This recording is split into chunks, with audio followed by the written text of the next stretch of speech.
ਸ੍ਰੀ ਵਾਹਿਗੁਰੂ ਜੀ।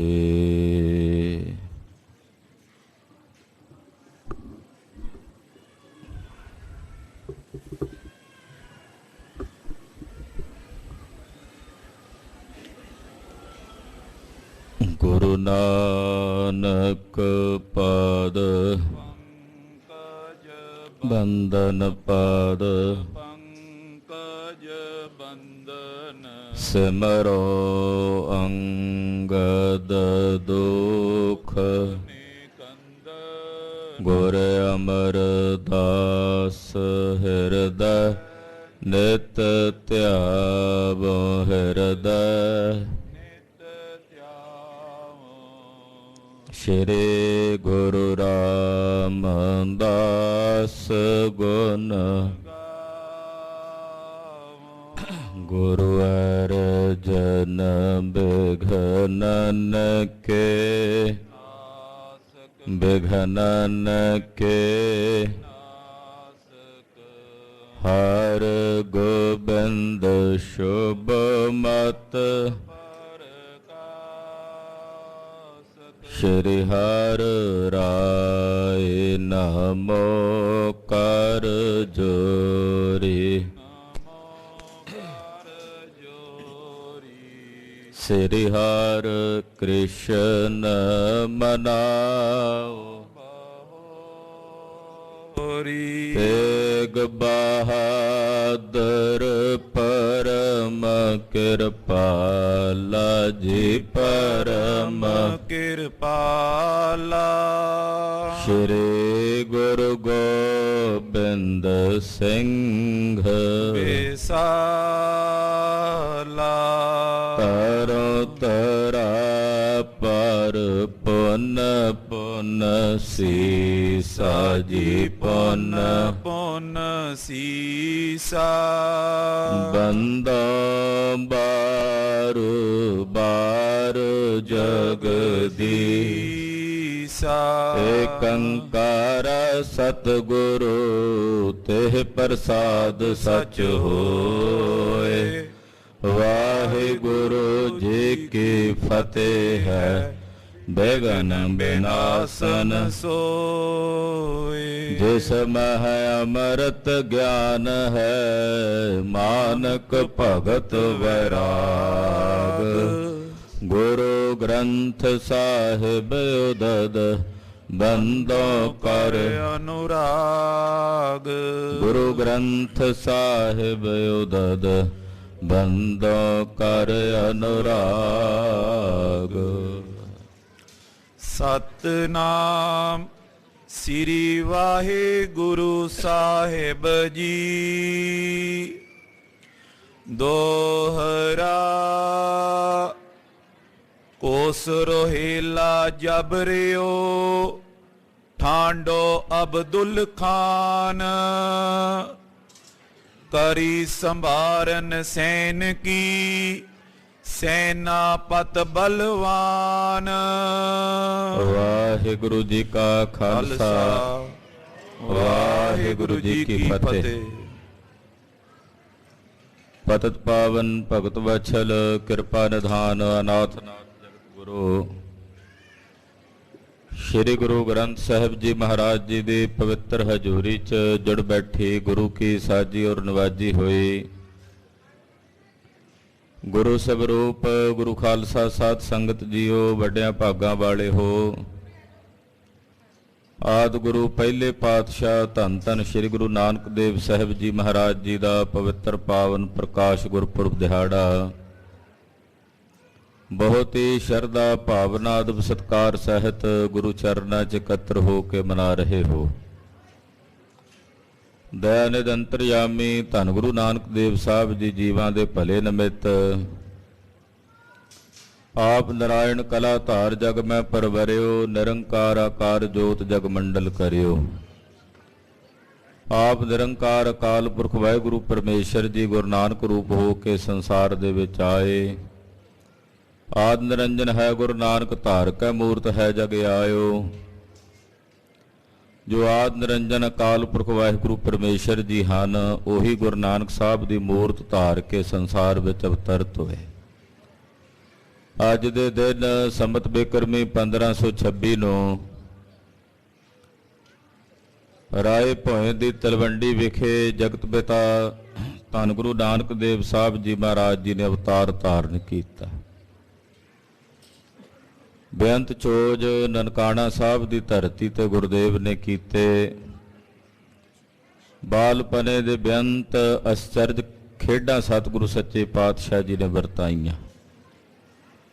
ਨਨਕਾਣਾ ਸਾਹਿਬ ਦੀ ਧਰਤੀ ਤੇ ਗੁਰਦੇਵ ਦਾ ਬਚਪਨ ਬੀਤਿਆ, ਜਿੱਥੇ ਗੋਪਾਲ ਪਾਂਧੇ ਨੂੰ, ਰਾਏ ਬੁਲਾਰ ਨੂੰ, ਹੋਰ ਅਨੇਕ ਜੀਆਂ ਨੂੰ ਮਹਾਰਾਜ ਜੀ ਨੇ ਆਪਣਾ ਪਵਿੱਤਰ ਉਪਦੇਸ਼ ਦੇ ਕੇ ਕਿਰਤਾਰਥ ਕੀਤਾ। ਨਨਕਾਣਾ ਸਾਹਿਬ ਤੋਂ ਗਰੀਬ ਨਵਾਜ ਪਾਤਸ਼ਾਹ ਜੀ ਮਹਾਰਾਜ ਜੀ ਸ੍ਰੀ ਸੁਲਤਾਨਪੁਰ ਸਾਹਿਬ ਆਏ। ਸੁਲਤਾਨਪੁਰ ਸਾਹਿਬ ਦੀ ਧਰਤੀ ਤੇ ਆ ਕੇ ਗੁਰਦੇਵ ਨੇ ਮੋਦੀ ਖਾਨੇ ਦੀ ਕਿਰਤ ਕੀਤੀ। ਮੋਦੀ ਖਾਨੇ ਵਿੱਚ ਗਰੀਬ ਨਵਾਜ ਪਾਤਸ਼ਾਹ ਦੇ ਅਨੇਕਾਂ ਜੀਵਾਂ ਨੂੰ ਦਾਨ ਦੇ ਕਰਕੇ ਨਿਵਾਜਿਆ। ਇੱਥੇ ਸਤਿਗੁਰਾਂ ਦੀ ਸ਼ਾਦੀ ਹੋਈ। ਜਗਤ ਮਾਤਾ ਮਾਤਾ ਸੁਲੱਖਣੀ ਜੀ ਧੰਨ ਗੁਰੂ ਨਾਨਕ ਦੇਵ ਸਾਹਿਬ ਸੱਚੇ ਪਾਤਸ਼ਾਹ ਜੀ ਦੇ ਮਹਿਲ ਬਣੇ ਔਰ ਗਰੀਬ ਨਵਾਜ ਪਾਤਸ਼ਾਹ ਦੇ ਗ੍ਰਹਿ ਵਿਖੇ ਦੋ ਸਾਹਿਬਜ਼ਾਦਿਆਂ ਨੇ ਸੁਲਤਾਨਪੁਰ ਸਾਹਿਬ ਦੀ ਧਰਤੀ ਤੇ ਜਨਮ ਲਿਆ। ਵੱਡੇ ਬਾਬਾ ਸ਼੍ਰੀ ਚੰਦਰ ਜੀ ਮਹਾਰਾਜ ਤੇ ਛੋਟੇ ਬਾਬਾ ਲਖਮੀ ਦਾਸ ਜੀ ਮਹਾਰਾਜ। ਬੇਬੇ ਨਾਨਕੀ ਜੀ ਧੰਨ ਗੁਰੂ ਨਾਨਕ ਦੇਵ ਸਾਹਿਬ ਸੱਚੇ ਪਾਤਸ਼ਾਹ ਜੀ ਮਹਾਰਾਜ ਜੀ ਦੇ ਦਰਸ਼ਨ ਕਰਦੇ ਨੇ। ਕਈ ਵਾਰ ਅਨੇਕ ਪ੍ਰਕਾਰ ਦੀ ਗੁਫ਼ਤਗੂ ਹੁੰਦੀ, ਵਾਰਤਾਲਾਪ ਹੁੰਦੀ। ਗੁਰਦੁਆਰਾ ਬੇਰ ਸਾਹਿਬ ਜੋ ਵੇਈ ਨਦੀ ਦੇ ਕੰਢੇ ਤੇ ਸਤਿਗੁਰਾਂ ਦਾ ਪਵਿੱਤਰ ਸਥਾਨ ਹੈ, ਇਸ ਵੇਲੇ ਸੰਗਤਾਂ ਦਰਸ਼ਨ ਕਰਦੀਆਂ ਹਨ। ਇੱਥੇ ਰੋਜ਼ਾਨਾ ਅੰਮ੍ਰਿਤ ਵੇਲੇ ਸਤਿਗੁਰੂ ਜੀ ਆਉਂਦੇ, ਵੇਈ 'ਚ ਇਸ਼ਨਾਨ ਕਰਕੇ ਤਪ ਦੀ ਮੂਰਤ ਹੋ ਕੇ ਗੁਰਦੇਵ ਜੀ ਸਾਧਨਾ ਕਰਦੇ ਔਰ ਦਿਨ ਚੜ੍ਹਦਿਆਂ ਤੱਕ ਇੱਥੇ ਹੀ ਗਰੀਬ ਨਵਾਜ ਪਾਤਸ਼ਾਹ ਜੀ ਨਿਰੰਕਾਰ ਦੀ ਬੰਦਗੀ ਵਿੱਚ ਲੀਨ ਰਹਿੰਦੇ। ਜਦੋਂ ਲੋ ਲੱਗਦੀ ਅੱਖਾਂ ਖੋਲਦੇ ਤੇ ਮੋਦੀ ਖਾਨੇ 'ਚ ਆ ਕੇ ਫਿਰ ਤੇਰਾ ਤੋਲਦੇ। ਦਇਆਨੰਦ ਸਵਾਮੀ ਸਾਹਿਬ ਸੱਚੇ ਪਾਤਸ਼ਾਹ ਇੱਕ ਦਿਨ ਆਏ। ਬੇਰੀ ਦੀ ਦਾਤਣ ਕਰਦਿਆਂ ਉਹ ਬੇਰੀ ਦੀ ਦਾਤਣ ਜ਼ਮੀਨ 'ਚ ਗੱਡੀ।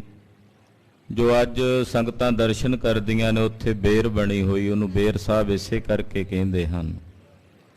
ਵੇਈ ਨਦੀ 'ਚ ਚੁੱਭਾ ਮਾਰਿਆ, 3 ਦਿਨ ਸਤਿਗੁਰੂ ਸੱਚੇ ਪਾਤਸ਼ਾਹ ਜੀ ਵੇਈ ਨਦੀ ਦੇ ਵਿੱਚੋਂ ਬਾਹਰ ਨਹੀਂ ਨਿਕਲੇ।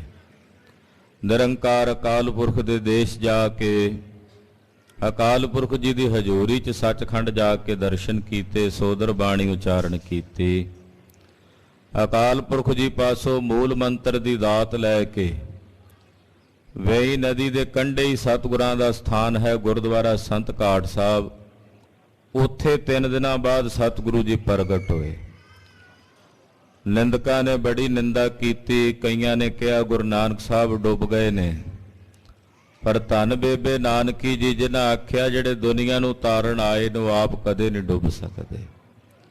3 ਦਿਨਾਂ ਬਾਅਦ ਇੱਥੋਂ ਪ੍ਰਗਟ ਹੋ ਕੇ ਗੁਰਦੇਵ ਨੇ ਸੰਤ ਘਾਟ ਸਾਹਿਬ ਵਾਲੇ ਸਥਾਨ ਤੇ ਮੂਲ ਮੰਤਰ ਉਚਾਰਨ ਕੀਤਾ ਔਰ ਮੋਦੀ ਖਾਨੇ ਵਿੱਚ ਆਏ, ਜਿਹਨੂੰ ਦੌਲਤ ਖਾਨ ਨੇ ਤਾਲਾ ਮਰਵਾ ਦਿੱਤਾ ਸੀ, ਤੇ ਸਤਿਗੁਰਾਂ ਨੇ ਆਪਣਾ ਚਰਨ ਛੁਹਾਉਂਦਿਆਂ ਤਾਲਾ ਖੋਲ ਦਿੱਤਾ ਔਰ ਮੋਦੀ ਖਾਨੇ ਦੇ ਦਰਵਾਜ਼ੇ ਖੋਲ ਕੇ ਆਖਿਆ ਲੈ ਜਾਓ ਭਾਈ ਜਿਹਨੇ ਜੋ ਚਾਹੀਦਾ ਹੈ।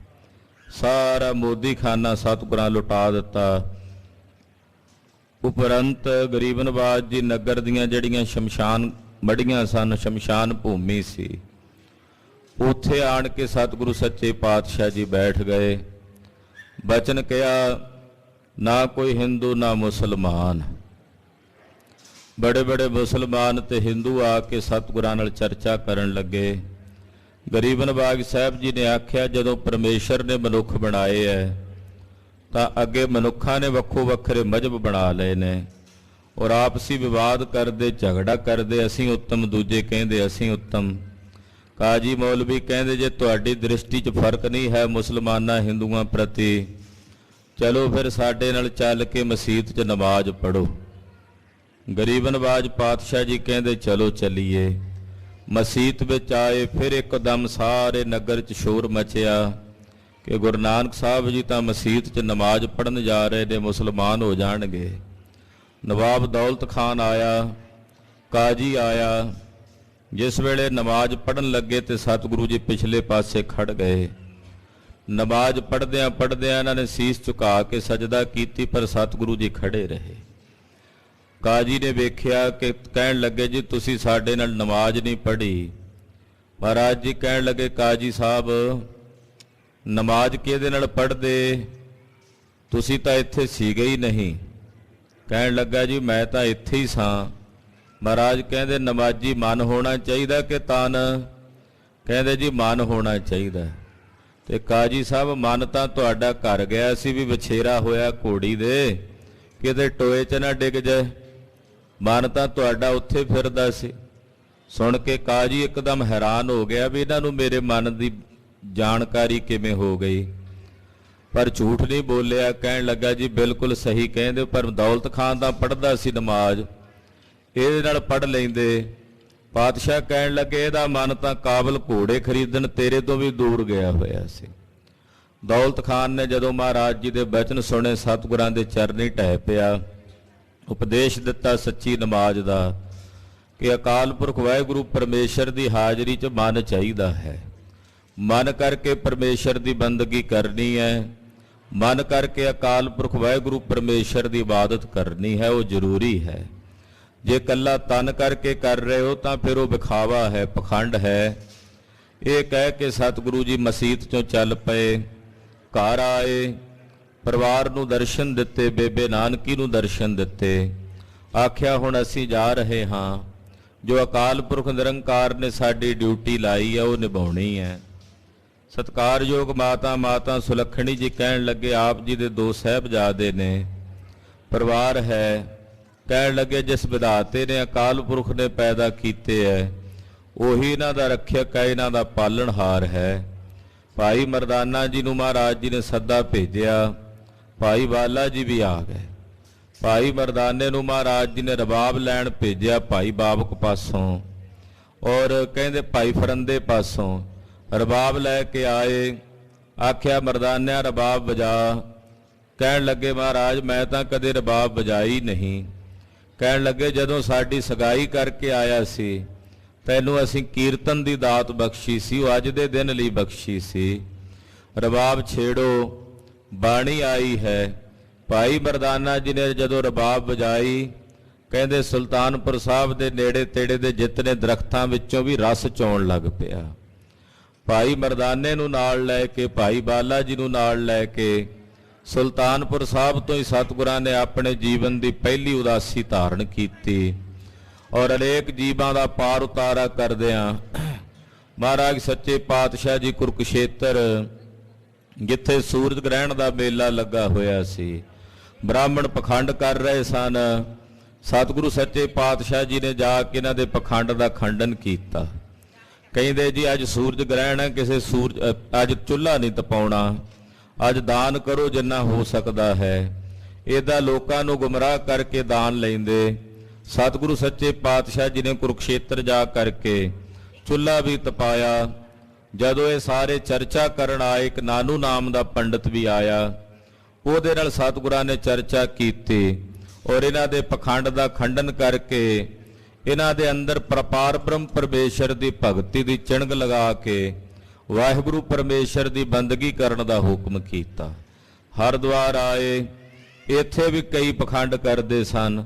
जिथे जिथे भी पखंड सी उस पखंड का खंडन जगत गुरु बाबा जी ने किया। चलद्यां चलद्यां पूर्व दिशा वल वधदे गए। पटना साहिब जिथे सतगुरु कलगीधर जी ने प्रकाश धारिया, इस नगर विच भी सतगुरु गुरु नानक साहब ने उतारा किया। इस नगर में जदों साहब आए पटना साहिब, भाई मरदाना जी कहन लगे महाराज मैनू भुख लगी है, सामने नगर है। महाराज जी कहते जा मरदानिया जाके प्रशादा भोजन छकिया। कहन लगे महाराज इस नगर विच मेरा किहड़ा कोई रिश्तेदार है जिन्हें मैनू रोटी खवा देनी है, ते मेरी कोई जान पछाण नहीं, कोई दो पैसे होण पल्ले ते जाके खरीद के प्रशादा छक लवां। महाराज जी ने अपने चरनां दे अंगूठे नाल जमीन खोतरी ते एक बड़ा कीमती लाल उहदे चों प्रगट होया। लै मरदानिया ये लाल लै जा, पर पहला इहदा मुल पवा लै नगर विच जाके। ਇਹਦੀ ਕੀਮਤ ਪਵਾ ਕੇ ਆ ਵੀ ਇਹਦੀ ਕੀਮਤ ਕੀ ਹੈ। ਭਾਈ ਸਾਹਿਬ ਜੀ ਉਹ ਲਾਲ ਲੈ ਕੇ ਜਦੋਂ ਨਗਰ ਵਿੱਚ ਗਏ, ਕਈ ਦੁਕਾਨਾਂ ਤੇ ਫਿਰੇ, ਹਰ ਇੱਕ ਦੁਕਾਨ ਵਾਲੇ ਨੇ, ਕਿਉਂਕਿ ਕੋਈ ਲਾਲਾਂ ਦਾ ਗਾਹਕ ਨਹੀਂ ਸੀ, ਜਿਹੜਾ ਕੋਈ ਸਾਗ ਵੇਚਣ ਵਾਲਾ ਉਹਨੇ ਸਾਗ ਦਾ ਮੁੱਲ ਪਾ ਦਿੱਤਾ, ਕੋਈ ਮਠਿਆਈ ਵੇਚਣ ਵਾਲੇ ਨੇ ਸਿਰ 2 ਸਿਰ ਮਠਿਆਈ ਮੁੱਲ ਪਾ ਦਿੱਤਾ। ਭਾਈ ਸਾਹਿਬ ਜੀ ਵਾਪਸ ਆ ਗਏ। ਮਹਾਰਾਜ ਇਹਦਾ ਮੁੱਲ ਤਾਂ ਇਦਾਂ ਪਾਉਂਦੇ ਆ ਲੋਕ। ਕਹਿਣ ਲੱਗੇ ਭਾਈ ਮਰਦਾਨਾ ਜੀ ਇਹ ਲਾਲ ਹੈ ਤੇ ਲਾਲਾਂ ਦਾ ਮੁੱਲ ਜੌਹਰੀ ਪਾ ਸਕਦੇ ਆ, ਉਹਨਾਂ ਨੂੰ ਪਤਾ ਹੁੰਦਾ ਵੀ ਲਾਲਾਂ ਦੀ ਕੀਮਤ ਕੀ ਹੁੰਦੀ ਹੈ। ਇਸੇ ਨਗਰ ਦੇ ਵਿੱਚ ਇੱਕ ਸਾਲਸਰਾਏ ਨਾਮ ਦਾ ਜੌਹਰੀ ਹੈ, ਉਹਦੇ ਕੋਲ ਜਾ ਕੇ ਇਹਦਾ ਮੁੱਲ ਪਵਾਓ। ਭਾਈ ਸਾਹਿਬ ਜੀ ਸਾਲਸਰਾਏ ਜੌਹਰੀ ਕੋਲ ਗਏ। ਸਾਲਸਰਾਏ ਨੇ ਜਦੋਂ ਲਾਲ ਵੇਖਿਆ, ਵੇਖਦਿਆਂ ਉਹਨੇ 100 ਰੁਪਈਆ ਲਿਆਂਦਾ ਕੱਢ ਕੇ, ਮੱਥਾ ਟੇਕਦਿਆਂ ਆਖਿਆ ਇਹਦਾ ਮੁੱਲ ਪਾਉਣ ਲਈ ਤਾਂ ਬਹੁਤ ਸਮਾਂ ਲੱਗੇਗਾ, ਇਹਦੀ ਤਾਂ ਦਰਸ਼ਨ ਭੇਟਾ ਹੀ 100 ਰੁਪਈਆ ਹੈ, ਇਹ ਤੁਸੀਂ ਲੈ ਜਾਓ। ਭਾਈ ਸਾਹਿਬ ਜੀ 100 ਰੁਪਈਆ ਵੀ ਲੈ ਕੇ, ਲਾਲ ਲੈ ਕੇ ਵੀ ਬੜੀ ਖੁਸ਼ੀ ਵਾਪਸ ਆਏ। ਮਹਾਰਾਜ ਜੀ ਕਹਿੰਦੇ ਮਰਦਾਨਿਆਂ ਇਹ 100 ਰੁਪਈਆ ਕਿਹੜੀ ਗੱਲੇ ਲਿਆਇਆ?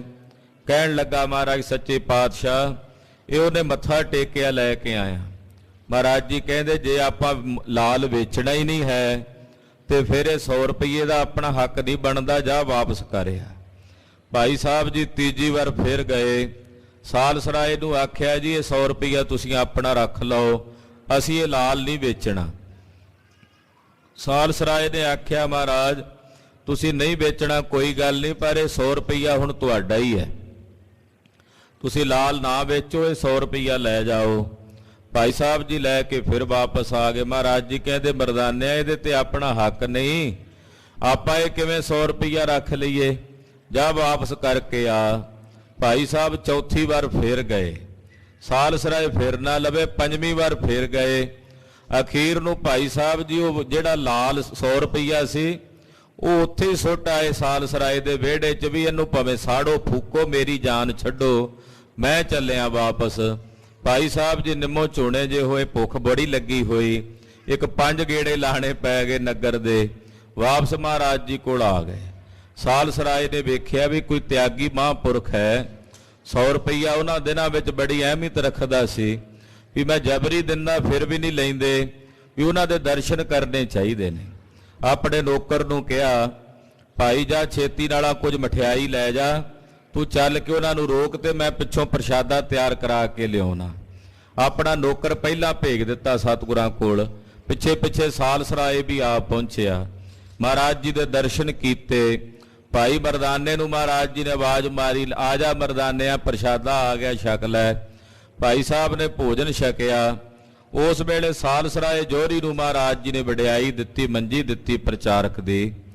ਔਰ ਦਇਆ ਕਰਕੇ ਸਤਿਗੁਰੂ ਜਦੋਂ ਇੱਥੋਂ ਜਾਣ ਲੱਗੇ ਤਾਂ ਸਾਲਸਰਾਏ ਨੇ ਬੇਨਤੀ ਕੀਤੀ ਮਹਾਰਾਜ ਕਿਰਪਾ ਕਰਕੇ ਮੇਰੇ ਘਰ ਚਰਨ ਪਾਓ। ਗਰੀਬ ਨਵਾਜ ਸਾਹਿਬ ਸੱਚੇ ਪਾਤਸ਼ਾਹ ਕਹਿੰਦੇ ਸਾਲਸਰਾਏ ਹੁਣ ਵੇਲਾ ਨਹੀਂ, ਪਰ ਤੇਰੇ ਨਾਲ ਬਚਨ ਕਰਦੇ ਹਾਂ, 10ਵਾਂ ਜਾਮਾ ਤੇਰੇ ਘਰ ਹੀ ਆ ਕੇ ਧਾਰਨ ਕਰਾਂਗੇ, ਇੱਥੇ ਲੀਲਾ ਕਰਾਂਗੇ। ਤੋ ਗਰੀਬ ਨਵਾਜ ਕਲਗੀਧਰ ਪਾਤਸ਼ਾਹ ਨੇ ਉਸੇ ਪਟਨਾ ਸਾਹਿਬ ਨਗਰ ਵਿਖੇ ਸਾਲਸਰਾਏ ਦੀ ਹਵੇਲੀ ਵਾਲੀ ਉਹ ਜਗ੍ਹਾ ਸੀ ਪਟਨਾ ਸਾਹਿਬ ਤਖਤ ਸਾਹਿਬ, ਇੱਥੇ ਕਲਗੀਧਰ ਜੀ ਨੇ ਪ੍ਰਕਾਸ਼ ਧਾਰਿਆ। ਪਟਨਾ ਸਾਹਿਬ ਤੋਂ ਹੁੰਦਿਆਂ ਗਰੀਬ ਨਵਾਜ ਪਾਤਸ਼ਾਹ ਨੇਕਾਂ ਜੀਵਾਂ ਦਾ ਭਲਾ ਕਰਦਿਆਂ ਅੱਗੇ ਨੇਪਾਲ ਤੱਕ, ਕਾਠਮੰਡੂ ਆਦਿਕ ਨਗਰਾਂ ਤੱਕ ਗਏ, ਅਸਾਮ ਗਏ, ਜਿੱਥੇ ਜਾਦੂਗਰਨੀਆਂ ਨੇ ਮਹਾਰਾਜ ਸੱਚੇ ਪਾਤਸ਼ਾਹ ਜੀ ਨੂੰ ਭਰਮਾਉਣਾ ਚਾਹਿਆ। ਬੇਅੰਤ ਜੀਵਾਂ ਦਾ ਪਾਰ ਉਤਾਰਾ ਕਰਦਿਆਂ ਇਧਰੋਂ ਪਾਤਸ਼ਾਹ ਜੀ ਇਧਰ ਬੰਗਾਲ ਤੱਕ, ਢਾਕੇ ਤੱਕ, ਕਲਕੱਤੇ ਆਦਿਕ ਜਗਨਨਾਥਪੁਰੀ ਦੱਖਣ ਦਿਸ਼ਾ ਵਿੱਚ ਗਏ, ਜਿੱਥੇ ਜਾ ਕੇ ਗਰੀਬ ਨਵਾਜ ਪਾਤਸ਼ਾਹ ਨੇ ਨਿਰੰਕਾਰ ਦੀ ਆਰਤੀ ਉਚਾਰਨ ਕੀਤੀ। ਸਾਡੇ ਦੇਸ਼ ਦੇ ਬੜੇ ਪ੍ਰਸਿੱਧ ਦਾਰਸ਼ਨਿਕ ਹੋਏ ਸਰਦਾਰ ਰਵਿੰਦਰਨਾਥ ਜੀ ਟੈਗੋਰ, ਉਹਨਾਂ ਨੂੰ ਕਿਸੇ ਨੇ ਪੁੱਛਿਆ ਕਿ ਪੂਰੇ ਵਿਸ਼ਵ ਨੂੰ ਤੁਸੀਂ ਰਾਸ਼ਟਰ ਗਾਇਨ ਤਾਂ ਕੀਤਾ ਹੈ, ਤੇ ਜੇ ਪੂਰੇ ਵਿਸ਼ਵ ਦਾ ਕੋਈ ਗੀਤ ਬਣਾਉਣਾ ਹੋਵੇ ਤੇ ਬਣਾਓਗੇ?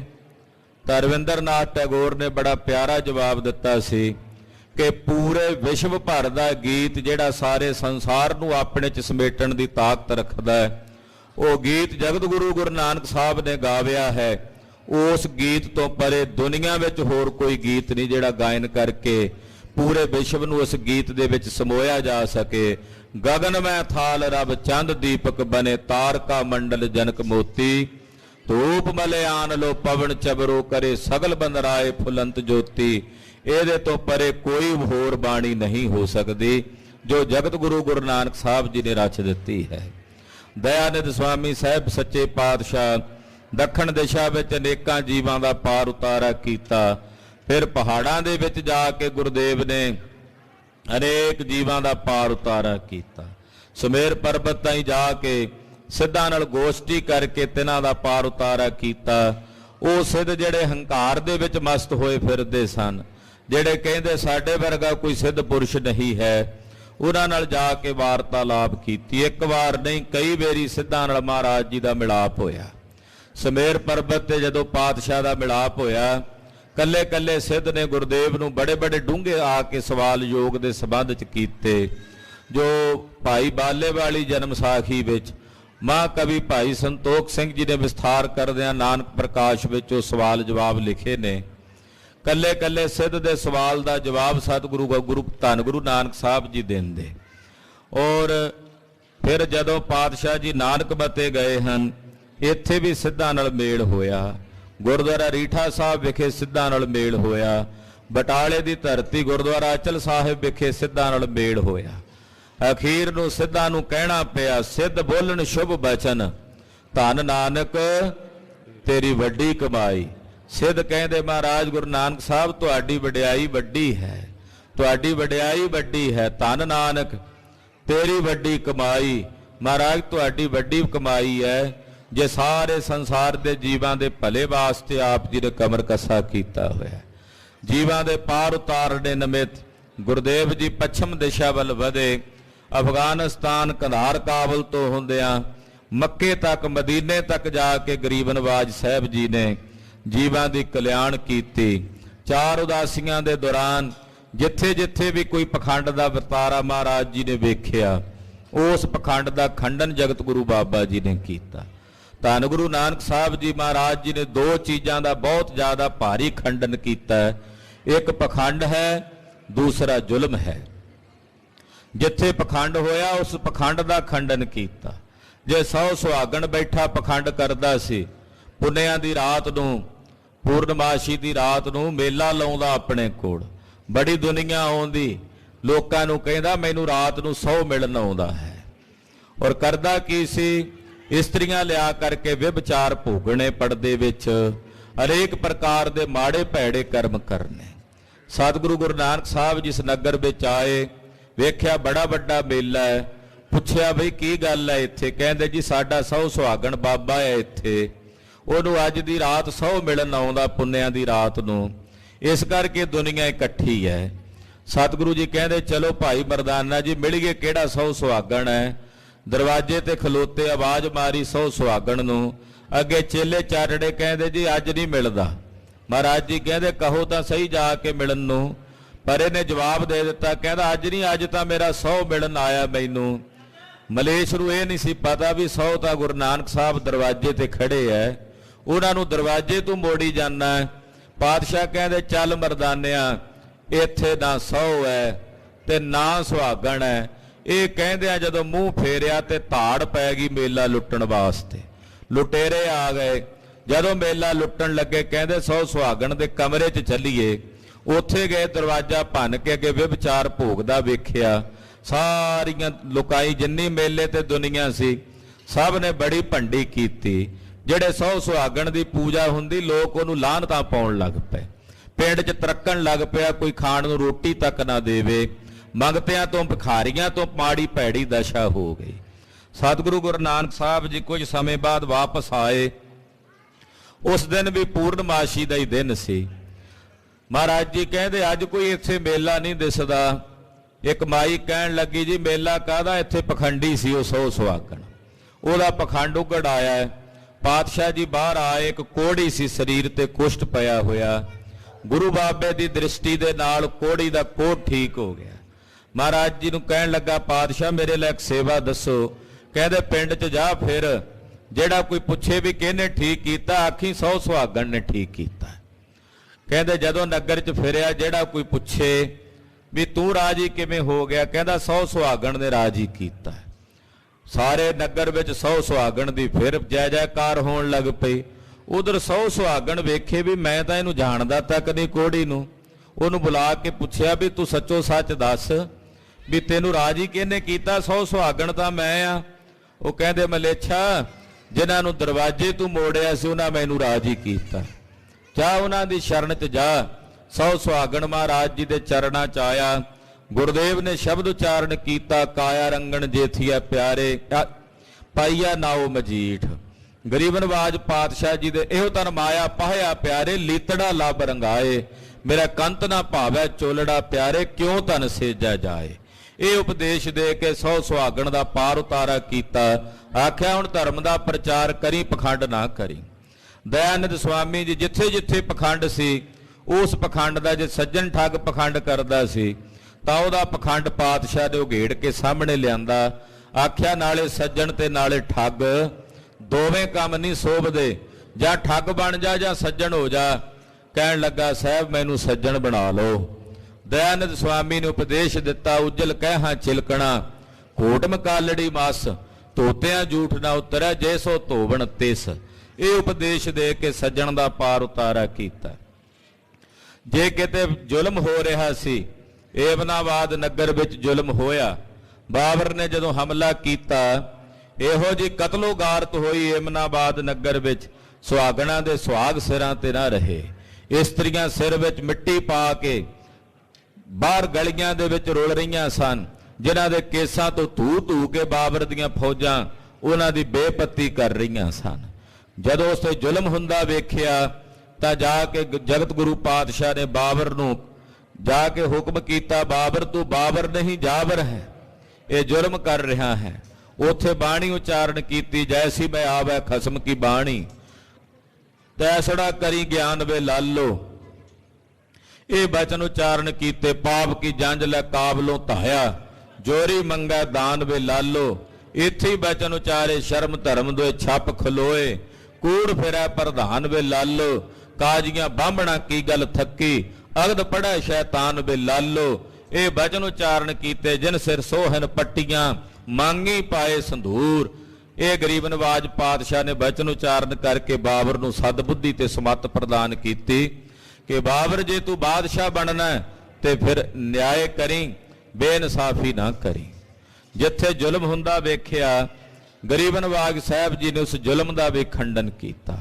ਪੂਰੇ ਸੰਸਾਰ ਭਰ ਦੇ ਵਿੱਚ ਜੀਵਾਂ ਦੇ ਭਲੇ ਲਈ ਸਤਿਗੁਰੂ ਗੁਰੂ ਨਾਨਕ ਪਾਤਸ਼ਾਹ ਜੀ ਮਹਾਰਾਜ ਜੀ ਨੇ ਜਿਸ ਨਗਰ 'ਚ ਜਾਂਦੇ ਉੱਥੇ ਹੁਕਮ ਕਰਦੇ ਇੱਥੇ ਧਰਮਸ਼ਾਲਾ ਸਥਾਪਿਤ ਕਰੋ।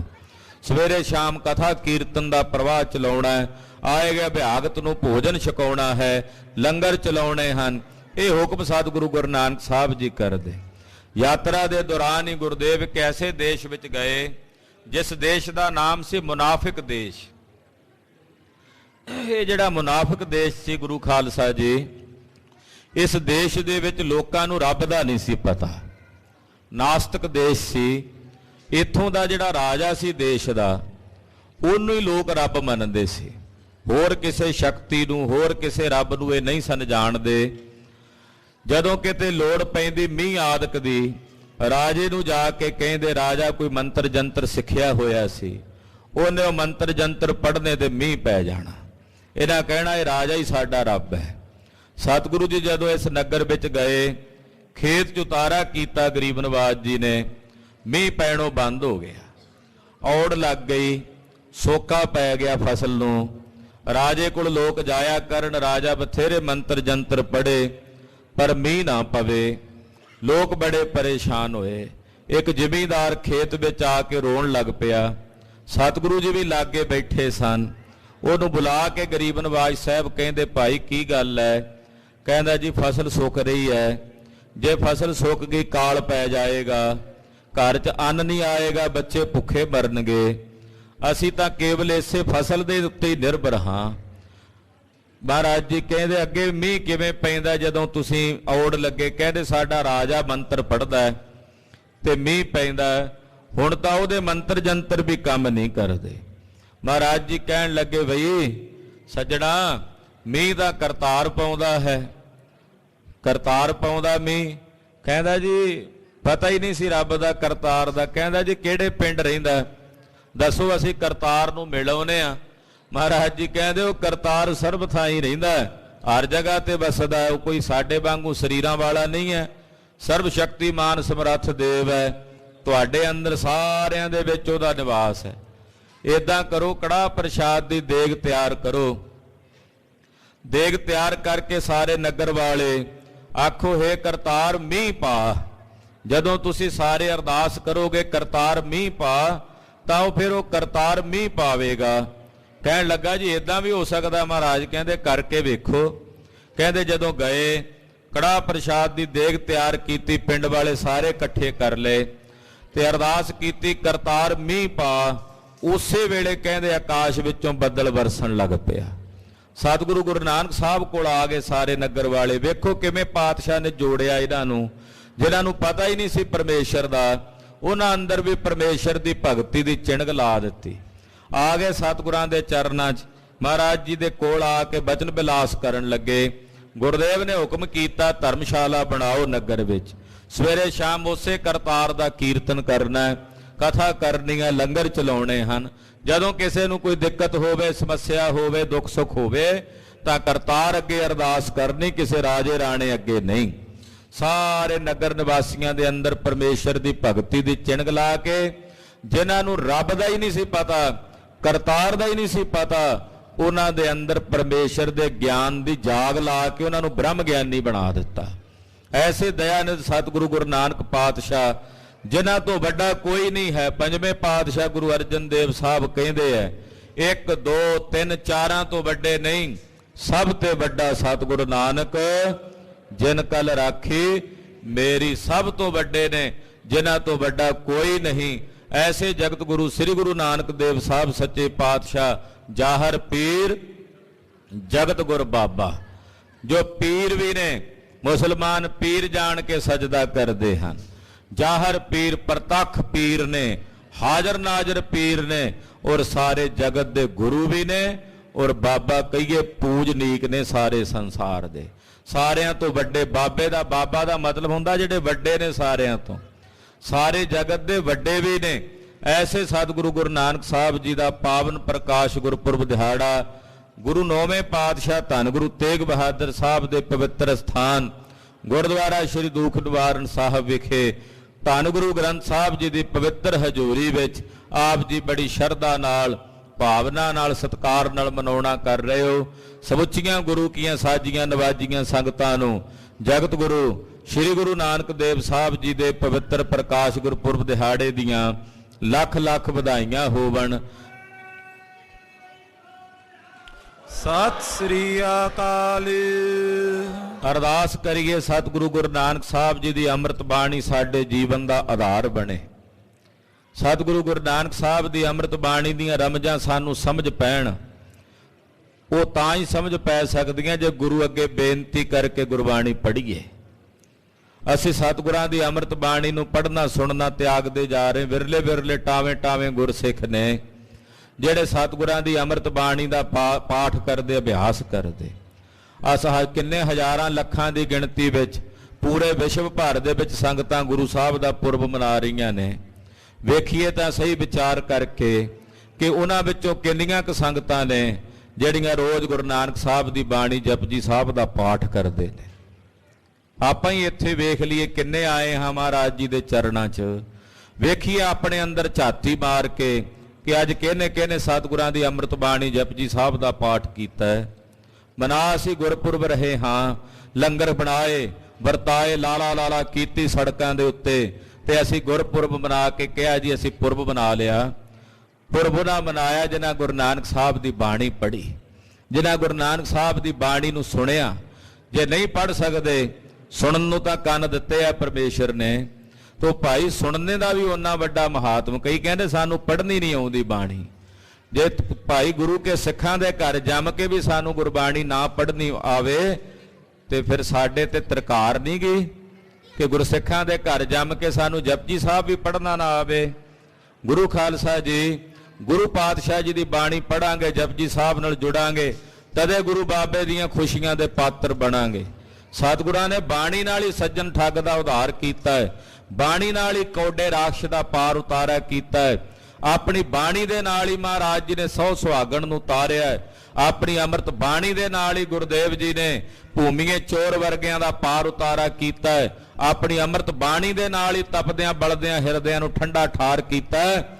ਤੇ ਜੇ ਸਤਿਗੁਰਾਂ ਦੀਆਂ ਖੁਸ਼ੀਆਂ ਲੈਣੀਆਂ, ਗੁਰਦੇਵ ਦੇ ਪੁਰਬ ਮਨਾ ਕੇ ਮਹਾਰਾਜ ਜੀ ਦੀ ਕਿਰਪਾ ਦੇ ਪਾਤਰ ਬਣਨਾ, ਤੇ ਫਿਰ ਸਤਿਗੁਰਾਂ ਦੀ ਅੰਮ੍ਰਿਤ ਬਾਣੀ ਜਪਜੀ ਸਾਹਿਬ ਦੇ ਵੱਧ ਤੋਂ ਵੱਧ ਪਾਠ ਕਰੀਏ, ਗੁਰਬਾਣੀ ਪੜ੍ਹੀਏ। ਮਹਾਰਾਜ ਸੱਚੇ ਪਾਤਸ਼ਾਹ ਜੀ ਦੀ ਕੈਸੀ ਪਿਆਰੀ ਅੰਮ੍ਰਿਤ ਬਾਣੀ ਹੈ। ਸਾਡੇ ਸਿੱਖਾਂ ਦੇ ਬੱਚਿਆਂ ਨੂੰ ਜਪਜੀ ਸਾਹਿਬ ਦੀ ਬਾਣੀ ਦਾ ਪਾਠ ਨਹੀਂ ਆਉਂਦਾ ਖਾਲਸਾ ਜੀ। 20-20 ਸਾਲਾਂ ਦੀ ਉਮਰ ਹੋ ਗਈ ਸਾਡੇ ਨਿਆਣਿਆਂ ਦੀ, ਜੇ ਪੁੱਛੋ ਜਪਜੀ ਸਾਹਿਬ ਦਾ ਪਾਠ ਕਰਦੇ ਹੋ, ਕਹਿੰਦੇ ਜੀ ਆਉਂਦਾ ਨਹੀਂ ਹੈ। ਹੋਰ ਅੰਗਰੇਜ਼ੀ ਦਾ ਸਾਰਾ ਕੁਝ ਆਉਂਦਾ, ਸਕੂਲ ਦੇ ਸਾਰੇ ਸਬਜੈਕਟ ਪੜ੍ਹਦੇ ਆਉਂਦੇ ਆ। ਗੁਰਸਿੱਖਾਂ ਦੇ ਬੱਚਿਆਂ ਨੂੰ ਜਪਜੀ ਸਾਹਿਬ ਦੀ ਬਾਣੀ ਪੜ੍ਹਦੀ ਨਾ ਆਵੇ, ਇਹ ਸਾਡੇ ਵਾਸਤੇ ਬੜੀ ਵੱਡੀ ਨਮੋਸ਼ੀ ਦੀ ਬਾਤ ਹੈ। ਫਿਰ ਕਹਿੰਦੇ ਸਾਡੇ ਬੱਚੇ ਜਿਹੜੇ ਨੇ ਜੀ ਉਹ ਬਾਗੀ ਹੋ ਗਏ ਮਾਂ ਪਿਓ ਤੋਂ, ਉਹ ਆਪ ਹੁਦਰੀਆਂ ਕਰਨ ਲੱਗ ਪਏ ਐ, ਉਹ ਨਸ਼ਿਆਂ ਦੇ ਸੇਵਨ ਵਿੱਚ ਲੱਗ ਗਏ ਐ, ਮਾੜੇ ਭਾੜੇ ਪਾਸੇ ਰਾਹਾਂ ਤੇ ਚੱਲ ਪਏ ਐ। ਜੇ ਛੋਟੇ ਹੁੰਦਿਆਂ ਉਹਨਾਂ ਬੱਚਿਆਂ ਨੂੰ ਜਪਜੀ ਸਾਹਿਬ ਦੀ ਬਾਣੀ ਨਾਲ ਨਹੀਂ ਜੋੜਿਆ ਤੇ ਇਸੇ ਪਾਸੇ ਹੀ ਤੁਰਨਾ ਸੀ। ਜ਼ਿੰਮੇਵਾਰ ਤਾਂ ਮਾਂ-ਬਾਪ ਨੇ, ਮਾਂ-ਬਾਪ ਤਾਂ ਆਪ ਨਹੀਂ ਪੜ੍ਹਦੇ, ਉਹ ਤਾਂ ਗੁਰਪੁਰਬ ਵਾਲੇ ਦਿਨ ਹੀ ਗੁਰਦੁਆਰੇ ਆਉਂਦੇ, ਉੱਦਾਂ ਸਾਲ ਸਾਰਾ ਦਰਸ਼ਨ ਨਹੀਂ ਹੁੰਦੇ ਉਹਨਾਂ ਦੇ। ਸਾਲ ਬਾਅਦ ਇੱਕ ਵਾਰੀ ਗੁਰਪੁਰਬ ਤੇ ਜਾਂ ਵਿਸਾਖੀ ਤੇ, ਬਹੁਤੇ ਸੰਕਰਾਂਤ ਵਾਲੇ ਦਿਨ ਹੀ ਗੁਰੂ ਘਰ ਦਿਸਦੇ ਐ। ਫਿਰ ਉਹਨਾਂ ਦੇ ਬੱਚਿਆਂ ਨੂੰ ਗੁਰਸਿੱਖੀ ਦਾ ਦਾਨ ਕਿੱਥੋਂ ਪ੍ਰਾਪਤ ਹੋਣਾ। ਗੁਰੂ ਖਾਲਸਾ ਜੀ ਸੁਚੇਤ ਹੋਈਏ, ਸਾਵਧਾਨ ਹੋਈਏ, ਆਪਣੇ ਬੱਚਿਆਂ ਨੂੰ ਸਤਿਗੁਰਾਂ ਦੀ ਅੰਮ੍ਰਿਤ ਬਾਣੀ ਦੇ ਨਾਲ ਜੋੜੀਏ। ਜ਼ਰੂਰੀ ਨਹੀਂ ਕਿ ਅਸੀਂ ਗੁਰਬਾਣੀ ਦੇ ਪਾਠੀ ਬਣਾ ਕੇ ਉਹਨਾਂ ਦਾ ਪ੍ਰੋਫੈਸ਼ਨ ਇਹ ਬਣਾਉਣਾ ਹੈ। ਸਤਿਗੁਰਾਂ ਦੀ ਬਾਣੀ ਦੀ ਸੰਥਿਆ ਤਾਂ ਹਰ ਇੱਕ ਗੁਰਸਿੱਖ ਬੱਚੇ ਨੂੰ ਕਰਨੀ ਚਾਹੀਏ। ਜਿੱਥੇ ਹੋਰ ਅਨੇਕਾਂ ਪ੍ਰਕਾਰ ਦੇ ਸਬਜੈਕਟ ਬੱਚੇ ਪੜ੍ਹਦੇ ਐ, ਇੱਕ ਸਬਜੈਕਟ ਗੁਰਮਤਿ ਦਾ ਵੀ ਗੁਰਬਾਣੀ ਦਾ ਵੀ ਉਹਨਾਂ ਨੂੰ ਲਾਣਾ ਚਾਹੀਦਾ ਹੈ। ਬਹੁਤ ਸਾਰੇ ਸਕੂਲਾਂ ਦੇ ਵਿੱਚ ਐਸੀ ਵਿਵਸਥਾ ਹੈ, ਪਰ ਬਹੁਤਿਆਂ ਵਿੱਚ ਨਹੀਂ ਵੀ ਹੈ। ਜੇ ਨਹੀਂ ਹੈ ਤਾਂ ਸਾਡੇ ਗੁਰੂ ਘਰਾਂ ਦੇ ਵਿੱਚ ਗੁਰਬਾਣੀ ਦੀ ਸੰਥਿਆ ਦੇ ਪ੍ਰਬੰਧ ਹੁੰਦੇ ਆ। ਬਹੁਤ ਸਾਰੇ ਗ੍ਰੰਥੀ ਸਿੰਘ, ਗਿਆਨੀ ਸਿੰਘ ਬੱਚਿਆਂ ਨੂੰ ਗੁਰਬਾਣੀ ਦੀ ਸੰਥਿਆ ਕਰਾਉਂਦੇ, ਉਹਨਾਂ ਕੋਲ ਗੁਰਬਾਣੀ ਦੀ ਸੰਥਿਆ ਕਰਨ ਲਈ ਭੇਜਿਆ ਕਰੋ, ਤਾਂ ਜੋ ਆਉਣ ਵਾਲਾ ਸਮਾਂ ਬੜਾ ਭਿਆਨਕ ਹੈ ਕਲਯੁਗ ਦਾ। ਉਹੀ ਬਚਣਗੇ ਜਿਹੜੇ ਸਤਿਗੁਰਾਂ ਦੀ ਅੰਮ੍ਰਿਤ ਬਾਣੀ ਦੇ ਅਭਿਆਸੀ ਹੋਣਗੇ, ਗੁਰਬਾਣੀ ਨਾਲ ਜੁੜਨਗੇ। ਤੋ ਸਤਿਗੁਰੂ ਜੀ ਦੀ ਬਾਣੀ, ਗੁਰੂ ਨਾਨਕ ਸਾਹਿਬ ਦੇ ਬਚਨ ਨੇ ਧਰਾਸਰੀ ਰਾਗ ਵਿੱਚ ਮਹਾਰਾਜ ਜੀ ਕਹਿੰਦੇ, ਜੈ ਤਨ ਬਾਣੀ ਵਿਸਰ ਜਾਏ, ਜੈ ਤਨ ਬਾਣੀ ਵਿਸਰ ਜਾਏ, ਜਿਉ ਪੱਕਾ ਰੋਗੀ ਵਿਲ ਲਾਏ। ਜਿਨ੍ਹਾਂ ਦੇ ਸਰੀਰਾਂ ਚੋਂ ਗੁਰੂ ਦੀ ਬਾਣੀ ਵਿਸਰ ਜਾਂਦੀ ਹੈ, ਉਹ ਇਦਾਂ ਵਿਰਲਾਪ ਕਰਦੇ ਆ ਜਿਵੇਂ ਕੋਈ ਕੋਹੜੀ ਵਿਰਲਾਪ ਕਰਦਾ ਹੁੰਦਾ ਹੈ। ਪੱਕਾ ਰੋਗੀ ਕਹਿੰਦੇ ਆ ਕੋਹੜੀ ਨੂੰ, ਜਿਹਦੇ ਤਨ ਤੇ ਕੋਹੜ ਪਿਆ ਹੋਵੇ, ਪੂੰ ਵਗਦੀ ਹੋਵੇ, ਰੇਸ਼ਾ ਸਿਮਦਾ ਹੋਵੇ, ਮੱਖੀਆਂ ਭਿਣ ਭਣਾਂਦੀਆਂ ਹੋਣ, ਹਾਏ ਹਾਏ ਕਰਦਾ ਹੋਵੇ ਦਰਦ ਨਾਲ। ਕਹਿੰਦੇ ਜਿਵੇਂ ਉਹ ਕੋਹੜੀ ਦੁਖੀ ਹੁੰਦਾ ਨਾ, ਇਦਾਂ ਉਹ ਲੋਕ ਦੁਖੀ ਹੁੰਦੇ ਜਿਨ੍ਹਾਂ ਦੇ ਹਿਰਦਿਆਂ 'ਚ ਗੁਰੂ ਦੀ ਬਾਣੀ ਵਿਸਰ ਜਾਂਦੀ ਹੈ। ਉਹ ਕੋਹੜੀਆਂ ਦੇ ਸਮਾਨ, ਕੁਸ਼ਤੀਆਂ ਦੇ ਸਮਾਨ, ਨਾਨਕ ਕੋਹੜੀ ਨਰਕ ਬਰਾਬਰੇ, ਉੱਜੜ ਸੋਈ ਥਾਂ। ਉਹ ਕਰੋੜਾਂ ਨਰਕਾਂ ਦੇ ਤੁੱਲ ਆਪਣੀ ਜ਼ਿੰਦਗੀ ਨੂੰ ਭੋਗਦੇ ਐ, ਔਰ ਜਿੱਥੇ ਰਹਿੰਦੇ ਐ ਉਹ ਮਹਿਲ ਨਹੀਂ ਹਨ, ਉਹ ਘਰ ਨਹੀਂ ਹਨ। ਪਾਤਸ਼ਾਹ ਕਹਿੰਦੇ ਉਜਾੜ ਨੇ ਉਹ ਥਾਵਾਂ ਜਿੱਥੇ ਰਹਿ ਕੇ ਉਹ ਪਰਮੇਸ਼ਰ ਦਾ ਭਜਨ ਨਹੀਂ ਕਰਦੇ, ਅਕਾਲ ਪੁਰਖ ਦੀ ਬੰਦਗੀ ਨਹੀਂ ਕਰਦੇ। ਸਤਿਗੁਰੂ ਗੁਰੂ ਨਾਨਕ ਸਾਹਿਬ ਦਾ ਪੁਰਬ ਮਨਾਉਣ ਵਾਲੇ ਗੁਰਸਿੱਖੋ, ਘਟੋ ਘੱਟ ਸਤਿਗੁਰਾਂ ਦੀ ਅੰਮ੍ਰਿਤ ਬਾਣੀ ਵੱਧ ਤੋਂ ਵੱਧ ਬਾਣੀ ਪੜੋ, ਪਰ ਨਿਯਮ ਬਣਾਓ ਕਿ ਜਪਜੀ ਸਾਹਿਬ ਦਾ ਪਾਠ ਰੋਜ਼ ਹੀ ਕਰੀਏ। ਜਿਹੜੇ ਅੰਮ੍ਰਿਤਧਾਰੀ ਗੁਰਸਿੱਖ ਨੇ ਉਹ ਤਾਂ ਨਿਤਨੇਮ ਸੰਪੂਰਨ ਕਰਨ, ਹੋਰਾਂ ਗੁਰਸਿੱਖਾਂ ਨੂੰ ਵੀ ਵੱਧ ਤੋਂ ਵੱਧ ਨਿਤਨੇਮ ਦੀਆਂ ਬਾਣੀਆਂ ਪੜ੍ਹਨੀਆਂ ਚਾਹੀਏ।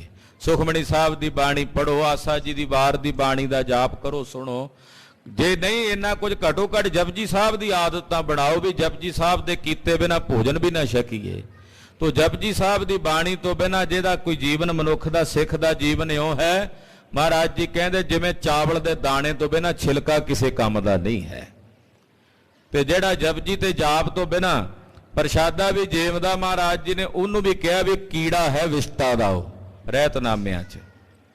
ਜਿਹੜਾ ਜਪਜੀ ਤੇ ਜਾਪ ਸਾਹਿਬ ਪੜੇ ਬਿਨਾਂ ਪ੍ਰਸ਼ਾਦਾ ਵੀ ਛਕਦਾ, ਉਹਨੂੰ ਵਿਸ਼ਟਾ ਦਾ ਕੀੜਾ ਕਿਹਾ ਸਾਹਿਬ ਨੇ, ਵੀ ਉਹ ਵਿਸ਼ਟਾ ਦਾ ਕੀੜਾ ਹੈ। ਤੇ ਸਿੱਖ ਗੁਰੂ ਕਾ ਹੋਏਗਾ ਜਪਜੀ ਕੰਠ ਨਾ ਕੀਨ, ਸਿੱਖ ਗੁਰੂ ਕਾ ਹੋਏਗਾ ਜਪਜੀ ਕੰਠ ਨਾ ਕੀਨ। ਗੁਰੂ ਸਾਹਿਬ ਦਾ ਸਿੱਖ ਹੋ ਕੇ ਜੇ ਜਪਜੀ ਸਾਹਿਬ ਦੀ ਬਾਣੀ ਕੰਠ ਨਹੀਂ ਕੀਤੀ, ਸਾਡੇ ਬਜ਼ੁਰਗਾਂ ਨੂੰ ਵੇਖੀਏ, ਆਪਣੇ ਵੱਡਿਆਂ ਵਡੇਰਿਆਂ ਨੂੰ, ਭਾਵੇਂ ਅਨਪੜ੍ਹ ਵੀ ਸਨ, ਪਰ ਖਾਲਸਾ ਜੀ ਜਪਜੀ ਸਾਹਿਬ ਦੀ ਬਾਣੀ ਉਹਨਾਂ ਨੂੰ ਜ਼ੁਬਾਨੀ ਕੰਠ ਤੇ ਬੜੇ ਪ੍ਰੇਮ ਨਾਲ ਰੋਜ਼ ਪੜ੍ਹਦੇ। ਪੂਰਾ ਨਿਤਨੇਮ ਜਾਪ ਸਾਹਿਬ ਤੱਕ ਵੀ ਕੰਠ ਹੁੰਦਾ, ਉਦਾਂ ਸੈਨ ਵੀ ਨਹੀਂ ਕਰਦੇ, ਅੰਗੂਠਾ ਲਾਉਂਦੇ ਹੁੰਦੇ। ਅੱਜ ਸਾਨੂੰ ਸਾਰਾ ਕੁਝ ਪੜ੍ਹਨਾ ਆਉਂਦਾ ਤੇ ਫਿਰ ਵੀ ਜਪਜੀ ਸਾਹਿਬ ਦੀ ਬਾਣੀ ਨਹੀਂ ਕੰਠ ਹੈ। ਕਹਿੰਦੇ ਗੁਰੂ ਕਾ ਸਿੱਖ ਹੋ ਕੇ ਜੇ ਤੂੰ ਜਪਜੀ ਸਾਹਿਬ ਦੀ ਬਾਣੀ ਕੰਠ ਨਹੀਂ ਕੀਤੀ ਸੱਜਣਾ, ਤੇ ਤੇਰਾ ਜੀਵਨ ਇਉਂ ਹੈ ਜਿਵੇਂ ਚਾਵਲ ਦੇ ਦਾਣੇ ਤੋਂ ਬਿਨਾਂ ਛਿਲਕਾ ਕਿਸੇ ਕੰਮ ਦਾ ਨਹੀਂ ਹੈ। ਤੇਰਾ ਜੀਵਨ ਇਉਂ ਹੈ ਫੋਕਾ, ਖਾਲੀ। ਇਸ ਕਰਕੇ ਗੁਰਪੁਰਬ ਮਨਾਉਣ ਵਾਲਿਆਂ ਨੂੰ ਬੇਨਤੀ ਹੈ ਭਾਈ, ਵੱਧ ਤੋਂ ਵੱਧ ਗੁਰਬਾਣੀ ਪੜ੍ਹੋ, ਸੁਣੋ। ਪ੍ਰਭ ਬਾਣੀ ਸ਼ਬਦ ਸੁਭਾਖਿਆ, ਗਾਵੋ ਸੁਣੋ ਪੜ੍ਹੋ ਨਿਤ ਭਾਈ, ਗੁਰ ਪੂਰਾ ਤੂੰ ਰਾਖਿਆ। ਇਹ ਅੰਮ੍ਰਿਤ ਗੁਰਬਾਣੀ ਨੂੰ ਪੜ੍ਹੋ, ਸੁਣੋ, ਗਾਵੋ। ਸਤਿਗੁਰਾਂ ਦੇ ਕਿੰਨੇ ਪਿਆਰੇ ਬਚਨ ਨੇ। ਕੋਈ ਇੱਕ ਸ਼ਬਦ ਹੀ ਮਹਾਰਾਜ ਜੀ ਦਾ ਰੋਜ਼ ਪੜ੍ਹ ਲਓ। ਧੰਨ ਗੁਰੂ ਨਾਨਕ ਸਾਹਿਬ ਦੇ ਪਿਆਰੇ ਬਚਨ, ਮੋਰੀ ਰੁਣ ਝੁਣ ਲਾਇਆ, ਪੈਣੇ ਸਾਵਣ ਆਇਆ, ਤੇਰੇ ਮੁੰਦ ਕਟਾਰੇ ਜੇਵੜਾ, ਤੈਨ ਲੋਭੀ ਲੋਭ ਲੁਭਾਇਆ। ਤੇਰੇ ਦਰਸ਼ਨ ਬਿਟੋਂ ਖੰਡੀਆਂ ਵੰਜਾਂ, ਤੇਰੇ ਨਾਮ ਬਿਟੋਂ ਕੁਰਬਾਨੋ, ਜਾ ਤੂੰ ਤਾਂ ਮੈਂ ਮਾਣ ਕੀਆ ਹੈ, ਤੁਝ ਬਿਨ ਕਿਹਾ ਮੇਰਾ ਮਾਣੋ। ਚੂੜਾ ਭੰਨ ਪਲੰਗ ਸੇ ਮੁੰਦੇ ਸਣ ਬਾਹੀ ਸਣ ਬਾਹਾ। ਇਹੋ ਜਿਹੇ ਪਿਆਰੇ ਅੰਮ੍ਰਿਤ ਬਚਨ ਮਹਾਰਾਜ ਗੁਰੂ ਨਾਨਕ ਪਾਤਸ਼ਾਹ ਦੇ ਪੜ੍ਹੀਏ, ਸੁਣੀਏ। ਕਿੰਨੇ ਕੀਮਤੀ ਰਤਨ ਹੀਰੇ ਮੋਤੀ ਇਸ ਅੰਮ੍ਰਿਤ ਬਚਨਾਂ ਦੇ ਵਿੱਚ ਪਾਤਸ਼ਾਹ ਨੇ ਛੁਪਾ ਕੇ ਰੱਖੇ ਹੈ। ਜਿਹੜੇ ਪੜ੍ਹਨਗੇ, ਜਿਹੜੇ ਖੋਜਣਗੇ, ਉਹਨਾਂ ਨੂੰ ਸਤਿਗੁਰਾਂ ਦੀ ਅੰਮ੍ਰਿਤ ਬਾਣੀ ਚੋਂ ਇਹ ਸਾਰਾ ਕੁਝ ਪ੍ਰਾਪਤ ਹੋਵੇਗਾ।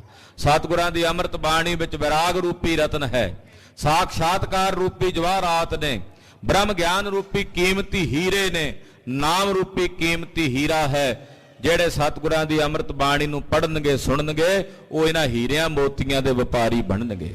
ਸਾਨੂੰ ਕੱਚ ਦਾ ਵਪਾਰ ਕਰਨਾ ਆਉਂਦਾ ਹੈ, ਕੱਚ ਪਿੱਚ ਸੰਸਾਰ ਵਿੱਚੋਂ ਵਿਹਾਜਣੀ ਆਉਂਦੀ ਹੈ, ਪਰ ਅੰਮ੍ਰਿਤ ਬਾਣੀ ਸੁਣਨ ਵੇਲੇ, ਪੜ੍ਹਨ ਵੇਲੇ ਸਾਨੂੰ ਨੀਂਦ ਘੇਰ ਲੈਂਦੀ ਹੈ, ਆਲਸ ਘੇਰ ਲੈਂਦਾ, ਦਲਿੱਦਰ ਘੇਰ ਲੈਂਦਾ। ਕਿਉਂ? ਕਿਉਂਕਿ ਅਸੀਂ ਸਤਿਗੁਰਾਂ ਦੀ ਅੰਮ੍ਰਿਤ ਬਾਣੀ ਨੂੰ ਪੜ੍ਹ ਕੇ ਉਸ ਬਾਣੀ ਦੇ ਵਿੱਚ ਕੀਮਤੀ ਰਤਨਾਂ ਨੂੰ ਖੋਜਣ ਦਾ ਯਤਨ ਨਹੀਂ ਕਰਦੇ। ਤੋ ਸਤਿਗੁਰਾਂ ਦੇ ਬਾਣੀ ਦੇ ਅਭਿਆਸੀ ਬਣੀਏ। ਸਤਿਗੁਰੂ ਗੁਰੂ ਨਾਨਕ ਸਾਹਿਬ ਸੱਚੇ ਪਾਤਸ਼ਾਹ ਜੀ ਦੀ ਕਿਰਪਾ ਦੇ ਤਾਂ ਹੀ ਪਾਤਰ ਹੋਵਾਂਗੇ।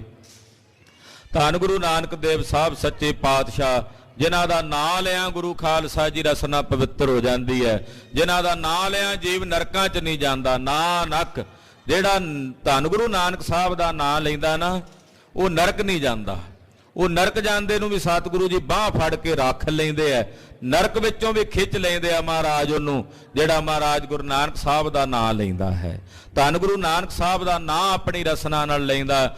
ਧੰਨ ਗੁਰੂ ਨਾਨਕ ਦੇਵ ਸਾਹਿਬ ਜੀ, ਧੰਨ ਗੁਰੂ ਨਾਨਕ ਦੇਵ ਸਾਹਿਬ ਜੀ, ਧੰਨ ਗੁਰੂ ਨਾਨਕ ਦੇਵ ਸਾਹਿਬ ਜੀ, ਧੰਨ ਗੁਰੂ ਨਾਨਕ ਦੇਵ ਸਾਹਿਬ ਜੀ, ਧੰਨ ਗੁਰੂ ਨਾਨਕ ਦੇਵ ਸਾਹਿਬ ਜੀ, ਧੰਨ ਗੁਰੂ ਨਾਨਕ ਦੇਵ ਸਾਹਿਬ ਜੀ, ਧੰਨ ਗੁਰੂ ਨਾਨਕ ਦੇਵ ਸਾਹਿਬ ਜੀ, ਧੰਨ ਗੁਰੂ ਨਾਨਕ ਦੇਵ ਸਾਹਿਬ ਜੀ। ਧੰਨ ਗੁਰੂ ਨਾਨਕ ਸਾਹਿਬ ਦਾ ਨਾਮ ਲਿਆ, ਜੀਵ ਨਰਕਾਂ 'ਚ ਨਹੀਂ ਜਾਂਦਾ। ਸਤਿਗੁਰੂ ਸੱਚੇ ਪਾਤਸ਼ਾਹ ਨੂੰ ਨਰਕ ਨਹੀਂ ਜਾਣ ਦਿੰਦੇ, ਉਹਨੂੰ ਆਪਣੇ ਚਰਨਾਂ ਦਾ ਸੁੱਖ ਪ੍ਰਦਾਨ ਕਰਦੇ ਜਿਹੜੇ ਗੁਰੂ ਨਾਨਕ ਸਾਹਿਬ ਦੇ ਜਾਪ ਨੂੰ ਜਪਦੇ ਹੈ। ਨਾਮ ਜਪਣ ਦਾ ਉਪਦੇਸ਼, ਕਿਰਤ ਕਰਨ ਦਾ ਉਪਦੇਸ਼, ਵੰਡ ਛਕਣ ਦਾ ਉਪਦੇਸ਼, ਇਹ ਤ੍ਰੈਪ ਉਪਦੇਸ਼ ਸੰਸਾਰ ਦੇ ਹਰ ਕੋਨੇ 'ਚ ਜਾ ਕੇ ਗੁਰੂ ਨਾਨਕ ਸਾਹਿਬ ਨੇ ਦਿੱਤੇ। ਕਿਸੇ ਦਾ ਧਰਮ ਨਹੀਂ ਛੁਡਾਇਆ। ਕੋਈ ਹਿੰਦੂ ਹੈ, ਕੋਈ ਮੁਸਲਮਾਨ ਹੈ, ਕੋਈ ਜੋਗੀ ਹੈ, ਕੋਈ ਜੰਗਮ ਹੈ, ਜਿਹਨੂੰ ਵੀ ਮਿਲੇ ਹੈ ਉਹਨੂੰ ਇਹੀ ਕਿਹਾ, ਭਾਈ ਨਾਮ ਜਪੋ, ਧਰਮ ਦੀ ਕਿਰਤ ਕਰੋ ਤੇ ਵੰਡ ਕੇ ਛਕੋ। ਜੇ ਕਿਤੇ ਗੁਰੂ ਬਾਬੇ ਦੇ 3 ਪ੍ਰੋਗਰਾਮ ਸਾਰੀ ਦੁਨੀਆ ਗ੍ਰਹਿਣ ਕਰ ਲਵੇ, ਨਾਮ ਜਪਦਿਆਂ ਕਿਰਤ ਵਿੱਚ ਧਰਮ ਆ ਜਾਏਗਾ, ਠੱਗੀਆਂ ਠੋਰੀਆਂ ਖਤਮ ਹੋ ਜਾਣਗੀਆਂ, ਤੇ ਜਦੋਂ ਵੰਡ ਕੇ ਛਕਣ ਦੀ ਬਿਰਤੀ ਆ ਜਾਏਗੀ, ਸੰਸਾਰ ਵਿੱਚੋਂ ਗਰੀਬੀ ਖਤਮ ਹੋ ਜਾਏਗੀ। ਪਰ ਇੱਥੇ ਦੂਜਿਆਂ ਨੂੰ ਭੁੱਖਿਆਂ ਮਰਦਾ ਵੇਖ ਕੇ ਆਪਣੀਆਂ ਜੇਬਾਂ ਭਰਨ ਦੀ ਬਿਰਤੀ ਵਾਲੇ ਸਵਾਰਥੀ ਲੋਕ ਬਹੁਤੇ ਹਨ। ਤੋ ਸਤਿਗੁਰੂ ਗੁਰੂ ਨਾਨਕ ਸਾਹਿਬ ਜੀ ਨੇ ਪੂਰੇ ਸੰਸਾਰ ਦੇ ਭਲੇ ਵਾਸਤੇ 3 ਉਪਦੇਸ਼ ਹਰ ਇੱਕ ਪ੍ਰਾਣੀ ਮਾਤਰ ਨੂੰ ਬਖਸ਼ਿਸ਼ ਕੀਤੇ। ਗੁਰੂ ਸਾਹਿਬ ਕਿਰਪਾ ਕਰਨ, ਮਹਾਰਾਜ ਜੀ ਦੇ ਪਾਵਨ ਉਪਦੇਸ਼ ਸਾਡੇ ਹਿਰਦਿਆਂ 'ਚ ਵਸਣ, ਤਾਂ ਜੋ ਸਾਡਾ ਲੋਕ ਸੁਖੀਆ ਤੇ ਪਰਲੋਕ ਸੁਹੇਲਾ ਹੋ ਸਕੇ। ਸਤਿਗੁਰੂ ਗੁਰੂ ਨਾਨਕ ਸਾਹਿਬ ਦੇ ਪਾਵਨ ਪ੍ਰਕਾਸ਼ ਪੁਰਬ ਦੀਆਂ ਇੱਕ ਵਾਰ ਫੇਰ ਸੰਗਤਾਂ ਨੂੰ ਵਧਾਈਆਂ। ਆਓ ਲੜੀਵਾਰ ਕਥਾ ਕੁਝ ਸਮੇਂ ਲਈ ਮਰਿਆਦਾ ਪੂਰਨ ਕਰਨ ਵਾਸਤੇ ਸਰਵਣ ਕਰੀਏ। ਛੇਵੇਂ ਪਾਤਸ਼ਾਹ ਗੁਰੂ ਹਰਗੋਬਿੰਦ ਸਾਹਿਬ ਹਰਗੋਬਿੰਦਪੁਰਾ ਨਗਰ ਵਸਾ ਰਹੇ ਨੇ ਬਿਆਸ ਦਰਿਆ ਦੇ ਕੰਢੇ। ਸੂਬੇ ਜਲੰਧਰ ਨੂੰ ਜਾ ਕੇ ਕਰਮਚੰਦ ਤੇ ਰਤਨਚੰਦ ਘੇਰੜ ਨੇ ਸ਼ਿਕਾਇਤ ਕੀਤੀ ਹੈ ਕਿ ਗੁਰੂ ਜੀ ਤੇਰੇ ਇਲਾਕੇ 'ਚ ਆ ਕੇ ਫਤੂਰ ਪਾ ਰਹੇ ਨੇ, ਉਹਨਾਂ ਨੇ ਮੇਰੇ ਪਿਓ ਨੂੰ ਜੰਗ ਮਾਰ ਦਿੱਤਾ ਤੇ ਬਿਆਸ ਦਰਿਆ 'ਚ ਰੋੜ ਦਿੱਤਾ ਹੈ। ਕਿਉਂਕਿ ਭਗਵਾਨ ਦਾਸ ਘੇਰੜ ਨੇ ਸਤਿਗੁਰਾਂ ਦੀ ਨਿੰਦਾ ਕੀਤੀ, ਵੱਡਿਆਂ ਸਤਿਗੁਰਾਂ ਦੀ। ਗੁਰਸਿੱਖਾਂ ਨੇ ਸੋਧਾ ਲਾ ਕੇ ਬਿਆਸ ਦਰਿਆ ਦੀ ਭੇਟ ਕਰਤਾ ਉਹਨੂੰ, ਕਿਉਂਕਿ ਗੁਰਸਿੱਖ ਆਪਣੇ ਗੁਰੂ ਦੀ ਨਿੰਦਾ ਕਿਵੇਂ ਸੁਣ ਸਕਦੇ ਸਨ। ਤੇ ਰਤਨਚੰਦ ਨੇ ਆ ਕੇ ਸੂਬੇ ਜਲੰਧਰ ਦੇ ਕੰਨ ਭਰੇ, ਨਾਲ ਚੰਦੂ ਦੇ ਪੁੱਤਰ ਕਰਮਚੰਦ ਨੂੰ ਰਲਾ ਲਿਆ। ਸੂਬੇ ਜਲੰਧਰ ਕੋਲ 15,000 ਦੀ ਗਿਣਤੀ ਦੀ ਫੌਜ ਸੀ। 15,000 ਫੌਜ ਦਾ ਇੱਕ ਵੱਡਾ ਜਥਾ ਨਾਲ ਲੈ ਕੇ ਸੂਬਾ ਜਲੰਧਰ ਚੜ੍ਹਿਆ ਹੈ। ਜਲੰਧਰ ਤੋਂ ਸਤਿਗੁਰੂ ਸੱਚੇ ਪਾਤਸ਼ਾਹ ਜੀ ਤੇ ਹਮਲਾ ਕਰਨ ਵਾਸਤੇ ਚਲਦਾ ਚਲਦਾ ਰਸਤੇ 'ਚ ਸ਼ਰਾਬ ਪੀਂਦੇ ਦੇ ਸਿਪਾਹੀ ਪੀ ਕੇ ਉਹ ਵੱਡੇ ਵੱਡੇ ਗਿਲਜੇ ਪਠਾਨ ਸੂਬੇ ਜਲੰਧਰ ਨੂੰ ਕਹਿੰਦੇ ਅਬਦੁਲ ਖਾਨ ਨੂੰ, ਦੱਸ ਅਬਦੁਲ ਖਾਨ ਕਿੱਥੇ ਆ ਗੁਰੂ, ਅਸੀਂ ਜਾਣਦੇ ਹਾਂ ਉਹਨੂੰ ਫੜ ਲੈਣਾ, ਸਾਨੂੰ ਲੜਨ ਦੀ ਲੋੜ ਨਹੀਂ ਪੈਣੀ, ਸਾਨੂੰ ਤਾਂ ਜੰਗ ਵੀ ਨਹੀਂ ਲੜਨਾ ਪੈਣਾ। ਇਹ ਨਹੀਂ ਸਨ ਜਾਣਦੇ ਅੱਗੇ ਸਤਿਗੁਰਾਂ ਦੇ ਸਿੱਖਾਂ ਤੇ ਸਤਿਗੁਰਾਂ ਦੇ ਹੱਥ ਕਿੰਨੇ ਡਾਢੇ ਐ। ਲੜਿਆਂ ਨਾਲ ਲੜੇ ਤਾਂ ਇਹ ਬੜਿਆਂ ਨਾਲ ਹੋਣਗੇ ਪਹਿਲਾਂ, ਪਰ ਸਤਿਗੁਰੂ ਔਰ ਸਤਿਗੁਰਾਂ ਦੇ ਸਿੱਖਾਂ ਨਾਲ ਇਹਨਾਂ ਦੀ ਪਹਿਲੀ ਜੰਗ ਹੋਣੀ ਹੈ, ਜਿਹਦੇ ਨਾਲ ਇਹਨਾਂ ਸਾਰਿਆਂ ਹੀ ਮਰ ਕੇ ਮਿੱਟੀ 'ਚ ਮਿਲ ਜਾਣਾ।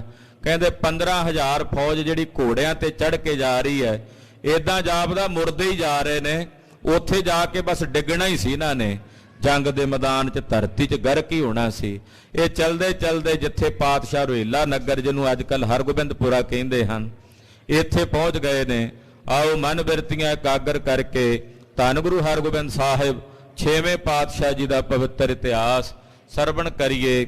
ਗੁਰੂ ਚਰਨਾਂ 'ਚ ਆਪਣੀਆਂ ਹਾਜ਼ਰੀਆਂ ਲਵਾਉਂਦੇ ਆਖੋ ਜੀ ਸਤਨਾਮ ਸ਼੍ਰੀ ਵਾਹਿਗੁਰੂ ਸਾਹਿਬ ਜੀ, ਸਤਨਾਮ ਸ੍ਰੀ ਵਾਹਿਗੁਰੂ ਸਾਹਿਬ ਜੀ। ਦੋਹਰਾ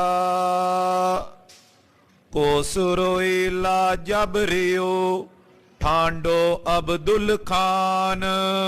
ਜਦੋਂ ਇੱਕ ਕੋਹ ਦੀ ਵਾਟ ਤੇ ਰਹਿ ਗਿਆ ਰੋਹਿਲਾ ਪਿੰਡ, ਜਿੱਥੇ ਛੇਵੇਂ ਪਾਤਸ਼ਾਹ ਜੀ ਉਤਰੇ ਹੋਏ ਸੀ, ਉਹ ਪਿੰਡ ਦਾ ਪਹਿਲਾ ਨਾਮ ਰੋਹਿਲਾ ਸੀ।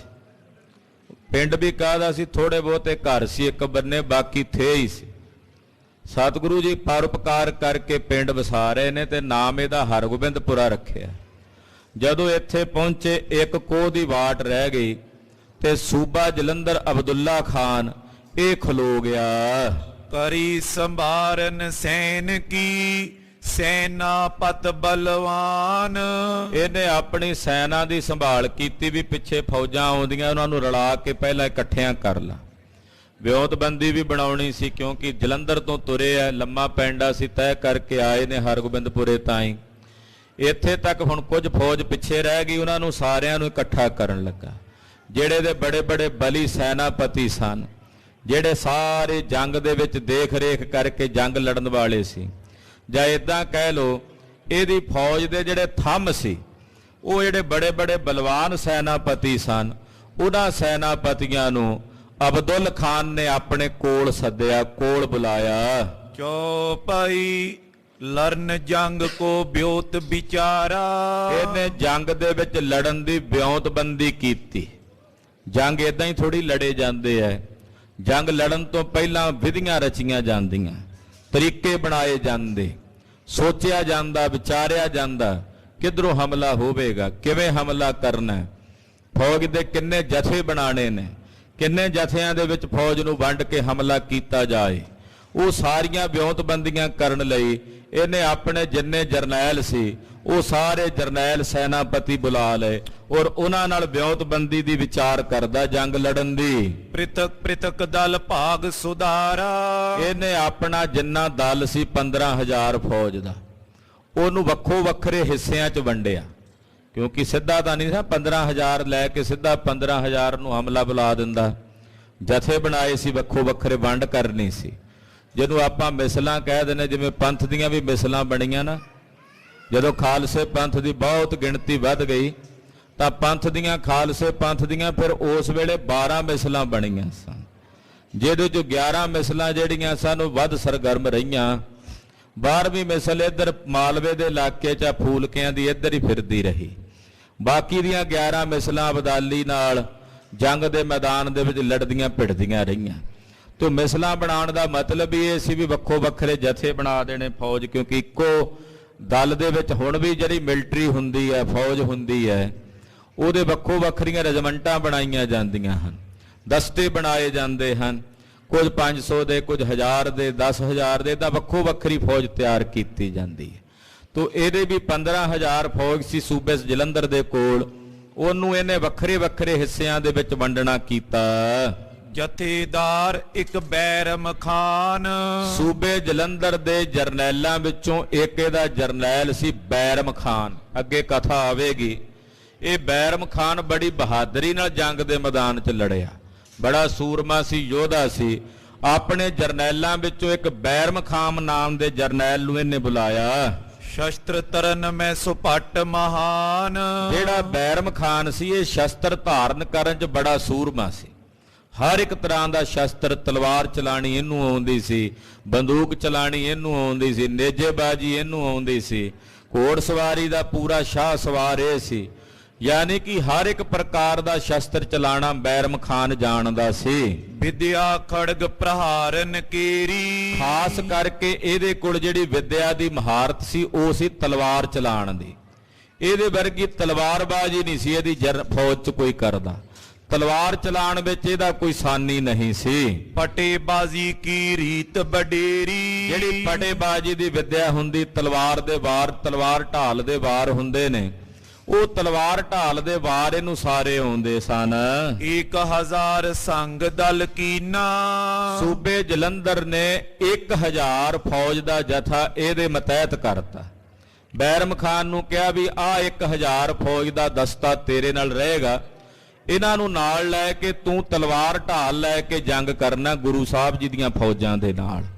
ਇਦਾਂ ਕਹਿੰਦੇ ਬੈਰਮ ਖਾਨ ਨੂੰ ਇਹਨੇ 1000 ਫੌਜ ਦਾ ਜਥਾ ਦੇ ਕੇ ਇਹਨੂੰ ਆਪਣੇ ਨਾਲ ਤੋਰਿਆ। ਹਥਿਆਰਨ ਮੈਂ ਜੋ ਬਲ ਪੀਨਾ, ਜਿਹੜਾ 1000 ਸਿਪਾਹੀ ਬੈਰਮ ਖਾਨ ਦੇ ਨਾਲ ਜੋੜਿਆ ਉਹ ਸਾਰੇ ਵਧੀਆ ਵਧੀਆ ਹਥਿਆਰ ਚਲਾਉਣ 'ਚ ਨਿਪੁੰਨ ਸੀ। ਉਹ ਵੀ ਸਾਰੇ ਤਲਵਾਰ ਢਾਲ ਦੀ ਵਿਦਿਆ ਨੂੰ, ਯਾਨੀ ਕਿ 1000 ਬੰਦਾ ਉਹ ਇਹਨਾਂ ਨੇ ਵੱਖਰਾ ਚੁਣ ਕੇ ਕੱਢਿਆ ਜਿਹੜੇ ਤਲਵਾਰ ਢਾਲ ਦੇ ਵਿੱਚ ਮਹਾਰਤ ਪ੍ਰਾਪਤ ਰੱਖਦੇ ਸੀ, ਜਿਹੜੇ ਜੰਗ ਦੇ ਮੈਦਾਨ 'ਚ ਤਲਵਾਰ ਢਾਲ ਲੈ ਕੇ ਮੂਹਰੇ ਹੋ ਕੇ ਲੜਨ ਦੀ ਬਿਰਤੀ ਰੱਖਦੇ ਸੀ, ਉਹ ਬੈਰਮ ਖਾਨ ਦੇ ਅਧੀਨ ਕਰ ਦਿੱਤੇ। ਦੁਤੀਏ ਮੁਹੰਮਦ ਖਾਨ ਸੁਜਾਨਾ, ਇਹਦਾ ਇੱਕ ਦੂਸਰਾ ਜਰਨੈਲ ਸੀ, ਉਹਦਾ ਨਾਮ ਸੀ ਮੁਹੰਮਦ ਖਾਨ। ਵਿਦਿਆ ਬਾਨਨ ਵਿਖੇ ਮਹਾਨਾ, ਜਿਹੜਾ ਮੁਹੰਮਦ ਖਾਨ ਸੀ ਇਹ ਤੀਰ ਅੰਦਾਜ਼ੀ ਦੀ ਵਿਦਿਆ ਬੜੀ ਜਾਣਦਾ ਸੀ। ਇਹਦੇ ਵਰਗਾ ਕੋਈ ਤੀਰ ਨਹੀਂ ਸੀ ਚਲਾਉਂਦਾ ਇਹਦੀ ਫੌਜ ਵਿੱਚ। ਚਾਂਪ ਕਠੋਰ ਐਂਚ ਜੋ ਮਾਰਤ, ਬੜੀ ਕਠੋਰ ਕਮਾਨ ਲੈ ਕੇ ਤੰਦੀ ਕੰਨਾਂ ਤੱਕ ਖਿੱਚ ਕੇ ਮੁਹੰਮਦ ਖਾਨ ਚਲਾਉਂਦਾ ਸੀ। ਬੋ ਸ਼ਤਰੂ ਆਗੇ ਜਿਸ ਹਾਰਤ, ਬੜੇ ਬੜੇ ਦੁਸ਼ਮਣ ਇਹਦੇ ਸਾਹਮਣੇ ਹਾਰ ਮੰਨ ਜਾਂਦੇ ਸੀ, ਇਹੋ ਜਿਹੇ ਤੀਰ ਚਲਾਉਂਦਾ ਸੀ ਮੁਹੰਮਦ ਖਾਨ। ਜੀਤੇ ਆਗੇ ਜੰਗ ਵਿਸਾਲਾ, ਇਹਨੇ ਪਹਿਲਾਂ ਵੀ ਕਈ ਜੰਗ ਜਿੱਤੇ ਹੋਏ ਸਨ। ਬਲੀ ਅਧਿਕ ਅਰ ਪਿਖੇ ਕਰਾਲਾ, ਬੜਾ ਬਲੀ ਸੀ, ਬੜਾ ਭਿਆਨਕ ਵਿਕਰਾਲ ਰੂਪ ਸੀ ਜੰਗ ਦੇ ਮੈਦਾਨ 'ਚ ਮੁਹੰਮਦ ਖਾਨ ਦਾ। 1000 ਸੁਪੱਟ ਦਲ ਦੇ ਕੇ, 1000 ਫੌਜ ਸੂਬੇ ਜਲੰਧਰ ਨੇ ਇਹਦੇ ਅਧੀਨ ਕੀਤੀ। ਇਦਾਂ ਆਪਣੀ ਫੌਜ ਦੇ ਦਸਤੇ ਬਣਾ ਰਿਹਾ। ਤਕਰੀਬਨ 8 ਜਥੇ, 1000 ਦੇ 5 ਜਥੇ ਪਹਿਲਾਂ ਬਣਾਏ, ਫਿਰ 2-2000 ਫੌਜ ਨੇ ਆਪਣੇ 2 ਪੁੱਤਰਾਂ ਨੂੰ ਦਿੱਤੀ, 7 ਹੋ ਗਏ। ਬਾਕੀ ਜਿਹੜੀ ਫੌਜ ਸੀ ਇਹਨੇ ਆਪਣੇ ਨਾਲ ਰੱਖੀ। 8 ਜਥੇ ਸੂਬੇ ਜਲੰਧਰ ਨੇ ਲੜਨ ਵਾਸਤੇ ਆਪਣੀ ਫੌਜ ਦੇ ਬਣਾਏ। ਉਧਰ ਗੁਰੂ ਹਰਗੋਬਿੰਦ ਸਾਹਿਬ ਵੀ ਇਸੇ ਤਰ੍ਹਾਂ 8 ਹੀ ਜਥੇ ਬਣਾ ਰਹੇ ਨੇ। ਉਹ ਕਥਾ ਆਪ ਜੀ ਅਗਲਿਆਂ ਪ੍ਰਸੰਗਾਂ 'ਚ ਸਰਵਣ ਕਰੋਗੇ। ਸਤਿਗੁਰੂ ਜੀ ਦਾ ਪਵਿੱਤਰ ਇਤਿਹਾਸ ਕਥਨ ਕਰਦਿਆਂ ਹੋਈਆਂ ਭੁੱਲਾਂ ਚੁੱਕਾਂ ਦੀ ਖਿਮਾ। ਵਾਹਿਗੁਰੂ ਵਾਹਿਗੁਰੂ ਵਾਹਿਗੁਰੂ ਵਾਹਿਗੁਰੂ